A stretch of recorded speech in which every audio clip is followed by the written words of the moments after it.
ایک مرد نے ایک بار بتلایا کہ کچھ سال پہلے میں کام سے تیزی کے ساتھ گھر آتا تھا. مجھے اپنی بیوی کی آواز، اس کی ہنسی، اس کے بالوں کی خوشبو سب کچھ یاد آتا تھا. لیکن اب میں دیر سے گھر آتا ہوں. مجھے اپنے دوستوں کے ساتھ وقت گزارنا زیادہ پسند ہے. میں اس سے بات بھی نہیں کرنا چاہتا، حتیٰ کہ اس کی طرف دیکھنے کا دل بھی نہیں کرتا. جب وہ کال کرتی ہے تو میں نظر انداز کرتا ہوں.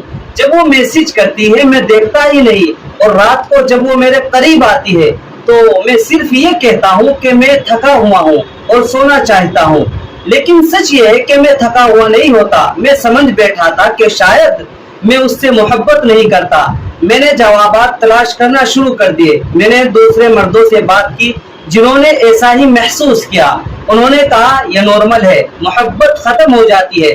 مگر مجھے جوابات مطمئن نہیں کر سکے. میں نے سوچا عورتیں تو اکثر شوہروں سے وفادار اور محبت کرنے والی رہتی ہے، ان کی جذبات اتنی آسانی سے کیوں نہیں بدلتے؟ شاید مسئلہ اس میں نہیں تھا، شاید مسئلہ مجھ میں تھا. تو میں ایک ماہر نفسیات کے پاس گیا. وہ خاموشی سے سنتے رہے. پھر پوچھا کہ کیا تم اللہ پر ایمان رکھتے ہو؟ میں نے کہا جی ہاں. انہوں نے کہا تو اس کا حکم مانے، آپ بغیر دوا کے شفا پا جائیں گے. میں نے پوچھا کون سا حکم؟ انہوں نے اللہ کا فرمان سنایا، مومن مردوں سے کہو کہ وہ اپنی نظریں نیچی رکھے اور اپنی شرمگاہوں کی حفاظت کرے، یہی ان کے لیے زیادہ پاکیزہ ہے. پھر وہ بولے اپنی نظریں نیچی رکھے، صرف 1 مہینہ آزما کر دیکھ لے.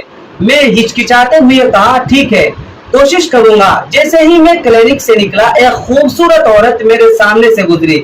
میرا دل مچلا، لیکن مجھے ڈاکٹر کی بات یاد آئی. میں نے فوراً نظر نیچی کی اور آگے بڑھ گیا. اگلے دن بہت مشکل تھے. آزمائش ہر جگہ تھی، سڑکوں پر، اسکرینوں پر. میری نظریں جو کبھی پاکیزہ تھی اب گندگی کی عادی ہو چکی تھی. لیکن میں نے صبر کیا، اپنی بیوی، اپنی پوری کوشش کی. اور پھر 15ویں دن کچھ بدل گیا. میرے دل کو سکون محسوس ہوا اور میں نے اپنی بیوی کو الگ نظر سے دیکھنا شروع کیا. میں جلدی گھر آیا. میں نے اس کا نام پکارا. وہ کچن میں مصروف تھی. اچانک میرا دل نرم پڑ گیا. میں نے اسے ویسے گلے لگایا جیسے شادی کے پہلے دن لگایا تھا اور آہستہ سے کہا میں تم سے محبت کرتا ہوں. میں بھولا نہیں تھا، بس گم ہو گیا تھا. میں دوبارہ ڈاکٹر کے پاس گیا اور اس کا شکریہ ادا کیا. وہ مسکرائے اور کہا مہینہ ابھی ختم نہیں ہوا. میں نے جواب دیا لیکن سبق میں سیکھ چکا ہوں، میں جاگ گیا ہوں. میں نے اس سے دوبارہ محبت کر لی ہے، ایسے جیسے پہلی بار ہوئی ہو. پھر میں نے آسمان کی طرف دیکھا اور کہا الحمدللہ، اللہ کا شکر ادا کیا. تو آپ سب بھی یاد رکھیں کہ اس میں ہمارے لیے سبق ہے.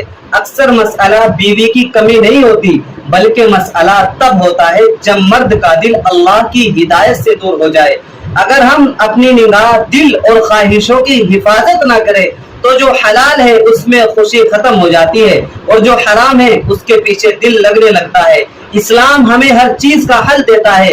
نگاہ نیچی رکھو، حرام چیزوں سے بچو، شکر گزار بنو، اپنی بیوی کی خوبیوں کو یاد رکھو، اللہ سے ڈرو یعنی تقوی اختیار کرو، اس کے حکم کی طرف واپس آؤ. نبی کریم صلی اللہ علیہ وسلم نے فرمایا دنیا ساری کی ساری فائدے کی چیز ہے، مگر دنیا کی سب سے بہترین چیز نیک بیوی ہے.